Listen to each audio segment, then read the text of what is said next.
আর নাড়ুগুলো দেখতে কত সুন্দর লাগছে, দেখেই খেতে ইচ্ছে করবে। নমস্কার বন্ধুরা, আমি মধুমিতা। আজকে আমি রথযাত্রা স্পেশাল মগজ নাড়ু তৈরি করে দেখাবো। আর ভগবান জগন্নাথ দেবের না খুব পছন্দ নাড়ু হচ্ছে এই মগজ নাড়ু। আর পুরীর মন্দিরে ঠিক যেভাবে তৈরি করা হয় ঠিক সেইভাবে তৈরি করে দেখাবো। তা পুরো রেসিপিটি দেখতে থাকবেন, আশা করছি খুবই ভালো লাগবে। উনান জেলে নিয়েছি, কড়াইটা বসিয়ে দেব। এখানে নিয়েছি এলাচ, কয়েকটা গোলমরিচ আর দারচিনি, শুকনো কড়াইয়ে ভেজে নেব।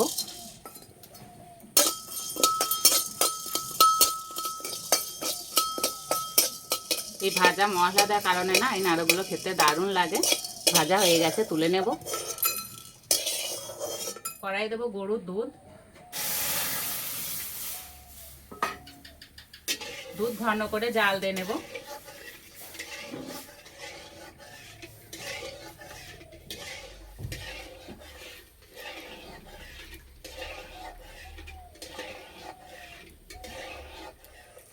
এই ভাজা মশলাটা আধ ভাঙা করে গুঁড়ো করে নেব।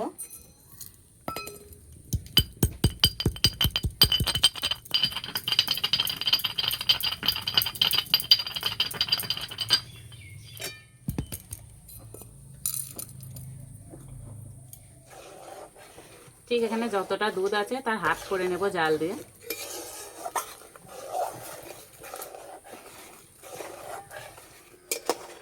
দুধ একদম ঘন হয়ে গেছে, এবার নামিয়ে দেব।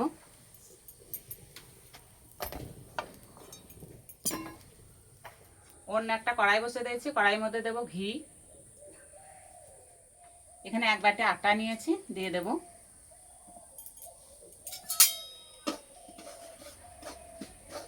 হালকা আছে আটাটা ভালো করে ভেজে নেব।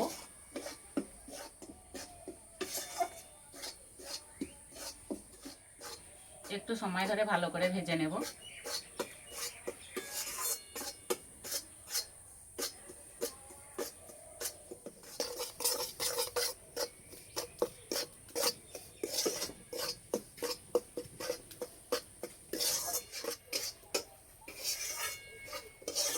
সবসময় এইভাবে নাড়তে হবে, নাহলে তলাতে লেগে যাবে। এই আটার মধ্যে যে একটা কাঁচা গন্ধ থাকে না, সেই গন্ধটা নেই। খুব সুন্দর একটা ভাজা সেন্ট বেরিয়েছে, আর এই যে কালারটা চেঞ্জ হয়ে গেছে।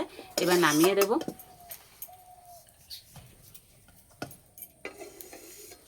এবারে কড়াইয়ের মধ্যে দেবো আখের গুড়।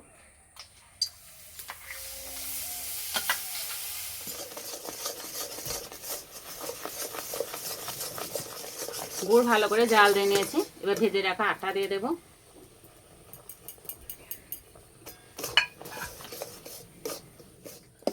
উনানে আর জাল দেব না, এইভাবে কিছুক্ষণ নাড়তে থাকবো।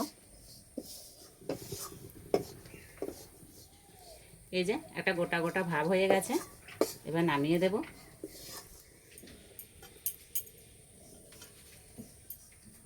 হালকা একটু ঠান্ডা করে নেব। ঠান্ডা হয়ে যাওয়ার পর এই যে একটা ঝুরঝুরে ভাব হয়ে গেছে, এবার ভাজা মশলা গুঁড়োটা দিয়ে দেব। এবার জাল দেওয়া দুধ দেবো আর মেশাতে থাকবো।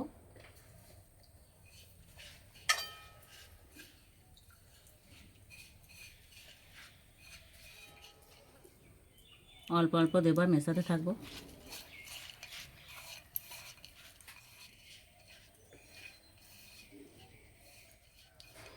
এবার নাড়ুগুলো বানিয়ে নেব। ঠিক এইভাবে নেব, আর এইভাবে গোল গোল করে নেব। এই যে একটা হয়ে গেল।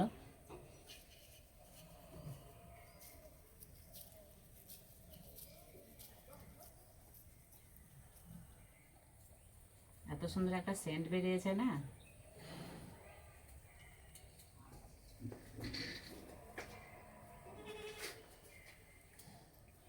এই নাড়ুগুলো বানানো খুব সহজ, সবাই বানাতে পারবেন। এই নাড়ুগুলো বানানোর জন্য কোনো তাড়াহুড়ো করতে হবে না, আস্তে আস্তে বানিয়ে নিতে পারবেন।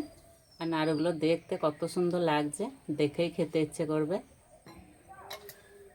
ঠিক ভগবানের কাছে যেরকমভাবে ভোগ নিবেদন করা হয় তুলসী পাতা দিয়ে, ঠিক সেইভাবে সাজিয়ে নিয়েছি। আর এই যে আমার সঙ্গে আছে অরিত্র। না খাও।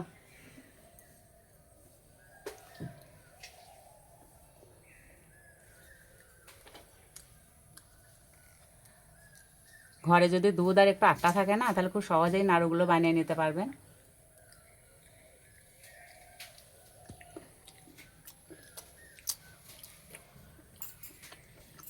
খেতে দারুণ লাগছে।